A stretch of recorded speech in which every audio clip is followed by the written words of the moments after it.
voudrais simplement, pour laisser plus de place à Alain, qui n'est pas encore intervenu dans cette journée, je voudrais simplement développer, mais très brièvement, deux idées. L'une par rapport au référentiel de compétences, et l'autre, d'autre part, par rapport à la formation des chefs d'établissement. Les partenaires du projet Ange ont co-construit un référentiel de compétences. Cette notion de co-construction de référentiel de compétences est tout à fait fondamentale. Ce n'est pas un référentiel de compétences qui serait un ensemble de standards de performance auxquels chacun devrait pouvoir se conformer. Ce n'est pas comme cela qu'il a été conçu. Il a été conçu, au contraire, à partir des expériences vécues par les différents participants qui ont vu à travers les tâches, les activités, les expériences qu'ils ont vécues, qu'ils ont effectivement développé progressivement des compétences. Et donc, ce référentiel de compétences a été prévu pour, d'une part, prendre conscience des compétences et d'autre part aussi pour pouvoir s'auto-positionner et développer un concept qui m'est très cher, qui est le développement d'une professionnalité émergente. C'est-à-dire qu'on n'attend pas de chaque personne qu'il atteigne les standards les plus élevés d'un référentiel de compétences. On attend simplement que les personnes, individuellement, collectivement, institutionnellement, prennent conscience des opportunités d'apprentissage, de développement au sein de leur environnement interne ou externe pour pouvoir toujours voir des opportunités de possibilités de développement complémentaires.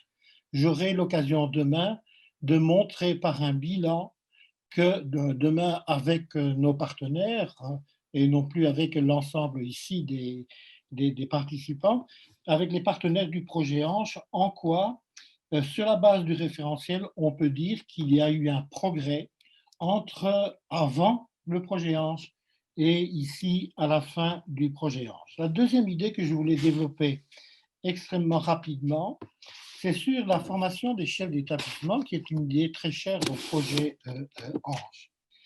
Je ne voudrais pas évidemment critiquer la formation initiale des chefs d'établissement quand elle a lieu. Sans doute, il est intéressant d'avoir une formation initiale des chefs d'établissement dans des sessions qui sont organisées à cet effet. Mais à mes yeux et aux yeux de la recherche que j'ai pu développer ou constituer, ces formations initiales ne peuvent à elles seules développer les compétences dont on a beaucoup parlé ici, qui ont été manifestées par les partenaires en présence. Il me semble que beaucoup d'acteurs que vous avez entendus pendant cette journée sont sans doute les personnes qui sont les plus prêtes, les plus à même, les plus mûres pour devenir vraiment des chefs d'établissement qui développent une gouvernance partagée, un leadership partagé. Mais encore cela ne suffit-il pas, me semble-t-il. Beaucoup de chefs d'établissement restent en poste et sans doute ne prennent pas conscience que pour pouvoir continuer à développer leurs compétences dans le sens, par exemple, d'une gouvernance partagée, il est strictement indispensable qu'ils puissent confronter leur expérience avec l'expérience d'autres chefs d'établissement, non seulement de leur pays, mais aussi de confronter leur expérience avec les expériences de chefs d'établissement d'autres pays qui sont dans des contextes culturels. En tant que chercheur, je sais très bien qu'on ne produit pas une nouvelle connaissance si on ne procède pas par comparaison. La recherche produit de nouvelles connaissances par comparaison. Je pense qu'il en va de même du développement des compétences professionnelles des chefs d'établissement.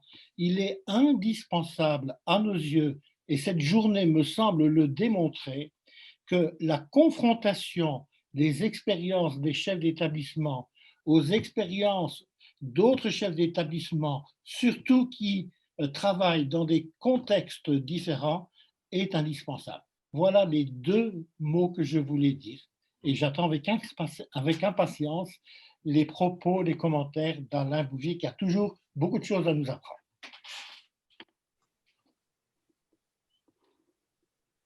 Voilà, donc Alain Bouvier, la parole est à vous. Donc, je rappelle que vous êtes l'ancien recteur de l'Académie de Clermont-Ferrand et que maintenant vous êtes professeur associé dans différentes universités en France et aussi à l'étranger. Merci beaucoup. Alors d'abord, je voudrais remercier Isabelle Desbourbous de m'avoir sollicité et donné l'occasion de participer à cette magnifique journée. Je découvre tout, donc je suis un novice qui a écouté tous ces propos avec énormément d'intérêt, vu leur variété. Je voudrais rajouter que cette journée s'est remarquablement bien passée et ayant eu à organiser moi-même beaucoup de choses, je sais que quand ça marche aussi bien qu'aujourd'hui, cela veut dire qu'il y a eu en amont un remarquable travail d'organisation et je tiens personnellement à féliciter toutes celles et tous ceux qui ont apporté leur concours. Mon sentiment brutal, pour le livrer comme cela en tout début, c'est de dire « Ange, ça marche ». C'est clair, Ange, ça marche. Tout ce qui a été dit depuis ce matin jusqu'au dernier propos de Jean-Marie confirme que le projet tel qu'il a été voulu et tel qu'il a été initialisé puis conduit atteint progressivement ces étapes. Et pour ma part, j'ai noté en vous écoutant un certain nombre d'éléments qui m'apparaissent comme des pépites. Alors j'espère que pour vous, elles ont la même qualité, mais je vais vous les livrer. Donc il n'y a aucun apport personnel de ma part, il y a simplement une restitution avec une écoute qui n'est pas neutre, qui est personnelle, mais qui vise à vous dire tout l'intérêt de ce que vous faites. Et je me rends compte que c'est un peu redoutable de faire cet exercice de clôture de la clôture, comme vous me l'avez demandé. Alors ce matin, vous avez insisté beaucoup sur l'importance des mots, sur une importance quantitative et sur une importance qualitative. Parce que les mots ne sont pas que des mots. Évidemment, il y a derrière un certain nombre d'éléments sur lesquels je n'insisterai pas maintenant, mais vous devinez à peu près ce que je veux dire. Et ce matin, nous avons glissé progressivement de l'idée de coopération, de co-construction à celle de management, de pilotage d'équipe, faisant plus ou moins référence en interne aux établissements, avec des parties prenantes qui ont amené dans un deuxième temps à évoquer des questions de gouvernance horizontale, qui font davantage référence à l'externe. Mais tout est dans la dialectique entre l'interne et l'externe, entre les différents types de pilotage à assurer et une gouvernance horizontale indispensable sur laquelle on n'est pas toujours très performant, il faut bien le dire. Mais si j'ai bien compris, tout ce qui se fait, que vous faites et que vous voulez faire, s'inscrit dans une approche systémique et évidemment, c'est dans les modalités que résident les principales difficultés et c'est ce à quoi vous vous employez.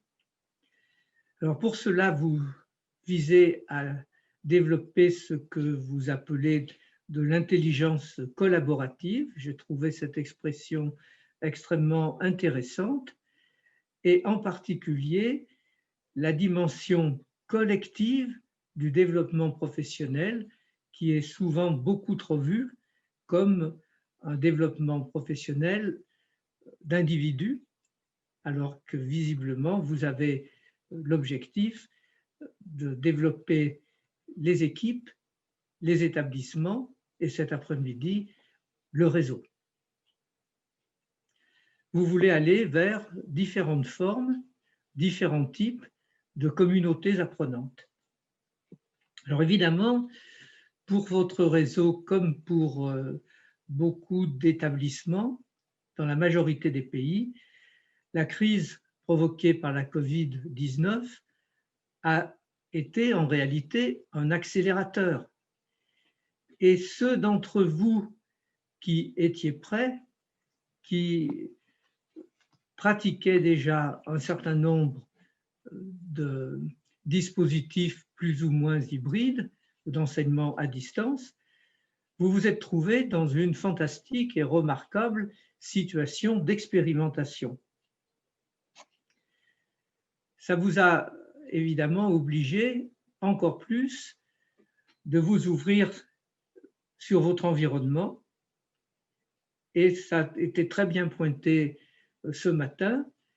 Cela conduit à remettre en question, ce qui peut être d'ailleurs très douloureux, l'identité professionnelle des différentes catégories d'acteurs, des enseignants, des chefs d'établissement, voire des chercheurs qui, dans le fond, sont interpellés sur des domaines sur lesquels, pour l'instant, ils n'ont pas encore beaucoup d'expérience ni de recul.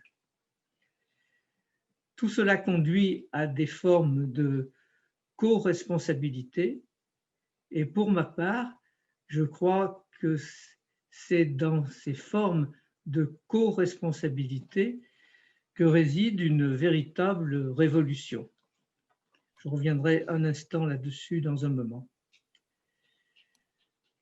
Oui, évidemment, il faut avoir une mission pour avancer, mais cela a été dit, les établissements et les équipes se trouvent dans des situations où il y a des tensions entre, d'un côté, la mission poursuivie et de l'autre côté, ce qui a été appelé le faire avec, parce qu'effectivement, les équipes sont ce qu'elles sont, les femmes et les hommes sont ce qu'ils font, leur expérience acquise est ce qu'elle est, et quel que soit l'intérêt vif, bien sûr, des missions ou de la mission, c'est dans la tension entre les deux que tout va se jouer. Importe aussi le degré d'autonomie des acteurs eux-mêmes, degré d'autonomie des équipes les unes par rapport aux autres et des équipes par rapport à leur établissement, et degré d'autonomie des établissements en particulier. C'est important, cela a été dit, dans des situations qui, dans le fond, sont nouvelles pour tous, il est important d'apprendre à problématiser. Et bien entendu, je crois que c'est ce que vous évitez de faire, de surtout ne pas imposer un modèle. Et à mes yeux, il est important d'essayer, il est important d'oser, et mon vieux maître Bertrand Schwartz, s'il était là, nous dirait « il faut tous apprendre de nos erreurs ». Et je crois que vous êtes tout à fait dans cette philosophie, dans cette logique-là. Le numérique permet des relations. Vous l'avez bien pointé, permet des relations, et par rapport à l'existant, par rapport aux communautés pédagogiques déjà existantes, il permet de créer de véritables et nouvelles communautés pédagogiques. C'est un seuil qualitatif qui est franchi à cette occasion. Importe dans ces apprentissages collectifs, importe la motivation.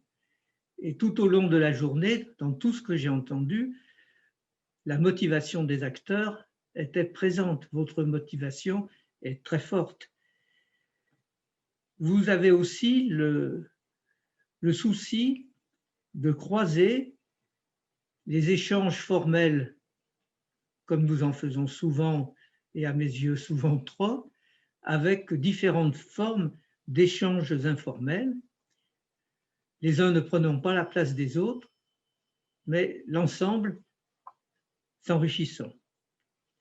Alors cela suppose, vous l'avez dit, des moments de partage qui existent ou qui n'existent pas, qui sont prévus et qui ont lieu, ou qui sont prévus et qui n'ont pas lieu. On voit bien que là le rôle essentiel du management, qui va conduire à des pratiques que j'espère génératrices d'une nouvelle culture professionnelle. Vous êtes au seuil d'une nouvelle culture professionnelle que vous allez contribuer à créer. Et vous avez de l'ambition, et vous avez raison d'avoir de l'ambition, et vous n'avez sûrement pas trop d'ambition. On n'a jamais trop d'ambition. Et vous le savez aussi, les experts, heureusement d'ailleurs, n'ont pas les réponses à tout, ni les acteurs d'ailleurs. Et c'est bien parce que, dans le fond, personne n'a les réponses, que ces réponses, nous devons les construire ensemble en agissant. C'est la connaissance par l'action, à travers l'action. Ce qui conduit à des besoins d'accompagnement que vous avez abondamment évoqués. Et j'ai beaucoup aimé cette idée à la fois de partage du pain et de partage du chemin. C'est une très très belle idée qui est à conserver. Évidemment, des besoins s'expriment, des besoins s'exprimeront, plus vous avancerez, plus des besoins apparaîtront. Se pose la question de savoir de quoi vous avez besoin. De quoi vous avez besoin en particulier, comme quelqu'un l'a dit, pour donner plus de pouvoir aux enseignants.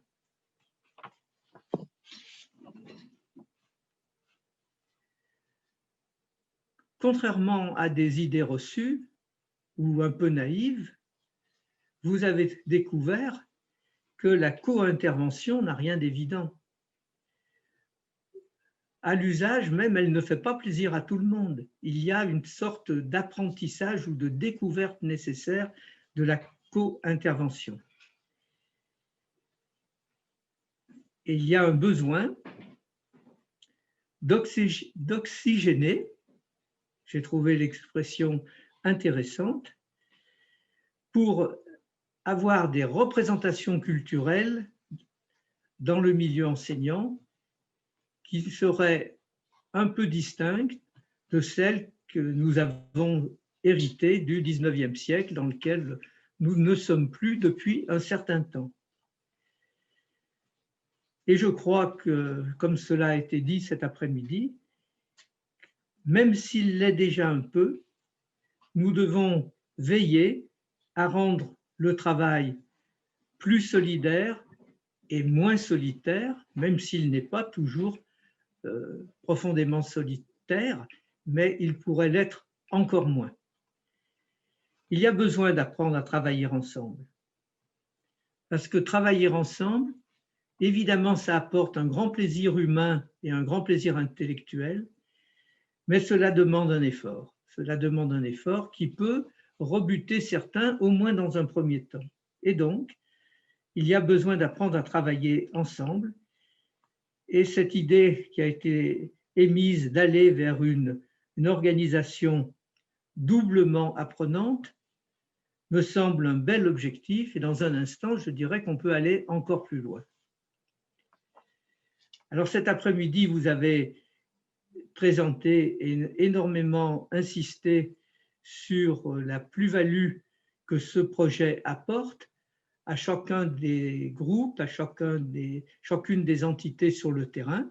C'est vraiment le terrain qui mène tout ce travail qui s'est exprimé pour en dépeindre la plus-value, et j'ai entendu en permanence dit sous différentes formes, mais il y a 3 mots qui résumaient bien, qui ont été employés en termes d'enrichissement, en termes de rayonnement et en termes d'impulsion.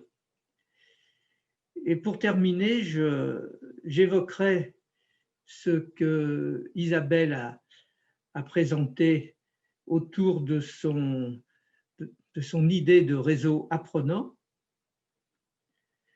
Une idée évidemment que je trouve excellente, mais ça veut dire clairement que vous êtes, et c'est très bien, dans une logique triplement apprenante avec les apprentissages pour les élèves, les apprentissages pour les acteurs, les apprentissages pour les établissements et pour le réseau que constituent ces établissements.